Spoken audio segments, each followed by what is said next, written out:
बिस्मिल्लाहिर्रहमानिर्रहीम। अस्सलामुअलैकुम। बेनकाब न्यूज़ के साथ मैं हूं सना हुसैन। चलते हैं खबरों की जानिब। कौमी असम्बली में इलेक्शन एक्ट तरमीमी बिल कसरत राय से मंजूर। अपोजिशन का शदीद एहतजाज। कौमी असम्बली का इजलास स्पीकर अयाज सादिक की सरबराही में हुआ, जिसमें चेयरमैन कायमा कमेटी बराए पार्लिमानी अमूर ने इंतखाबात एक्ट तरमीम बिल पर कमेटी की रिपोर्ट पेश कर दी।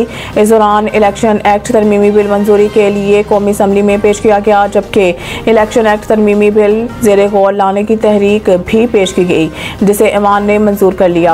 तहरीक बिलाल असर कियानी ने पेश की, जिसकी अपोजिशन ने शदीद मुखालफत की। अपोजिशन अरकान ने ऐवान में एहतजाज और नारेबाजी की। स्पीकर डाइस का घेराव किया और एजेंडे की कापियां फाड़ दी। इस दौरान अली मोहम्मद खान ने तरमीमी बिल पर तरमीम पेश की, जिसकी वज़ीर कानून ने मुखालफत कर दी।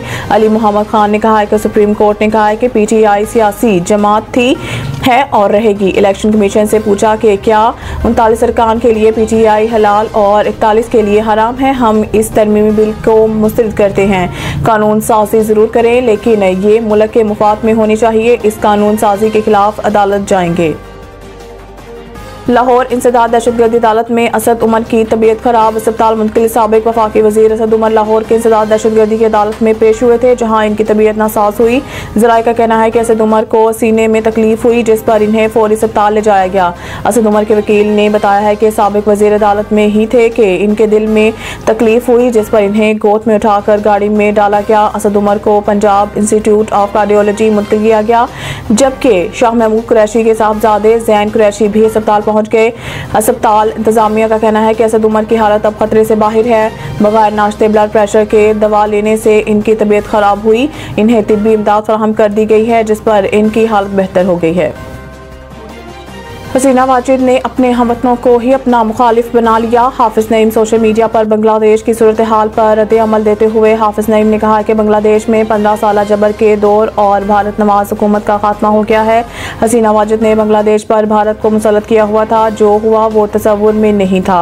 उन्होंने कहा कि हसीना वाजिद ताकत के जोर पर हुक्मरान थी।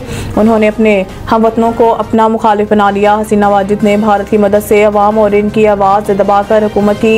इनकी फाशिस्ट हुकूमत का खात्मा बांग्लादेशी अवाम की कुर्बानियों और जदोजहद का नतीजा है। अमीर जमात इस्लामी का कहना था कि दुआ है बांग्लादेश की अवाम की जदोजहद मुल्क में इस्तेहकाम का सबब बने। बांग्लादेश में खुशहाली और हकीकी जमहूरियत की वापसी के लिए भी दुआ गो हैं। याद रहे कि बांग्लादेश में 1 माह से जारी पुरतशद्दुद मुजाहिरों और इन पर सैकड़ों हलाकतों के बाद बांग्लादेशी वज़ीर आज़म शेख हसीना वाजिद इस्तीफा देकर मुल्क से फरार हो गई हैं। पाकिस्तान में आबादी बढ़ने का बम फट चुका, इसे कंट्रोल करना होगा। वज़ीर ख़जाना इस्लामाबाद में तकरीब से खिताब करते हुए वज़ीर ख़जाना ने कहा कि अक्टूबर में सालाना मीटिंग के दौरान IMF और वर्ल्ड बैंक से क्लाइमेट फाइनेंसिंग पर बात होगी। IMF प्रोग्राम की मंजूरी के बाद एग्जीक्यूटिव बोर्ड से क्लाइमेट फाइनेंसिंग पर भी बात की जाएगी। रवां माह के इख्तिताम तक IMF एग्जीक्यूटिव बोर्ड से स्टाफ लेवल मुआहदे की मंजूरी हो जाएगी।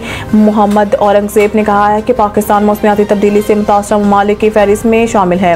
पाकिस्तान को मौसमियाती तब्दीली के असरात से बचने के साथ आबादी को कंट्रोल करना होगा, क्योंकि पाकिस्तान में आबादी बहुत ज़्यादा बढ़ चुकी है।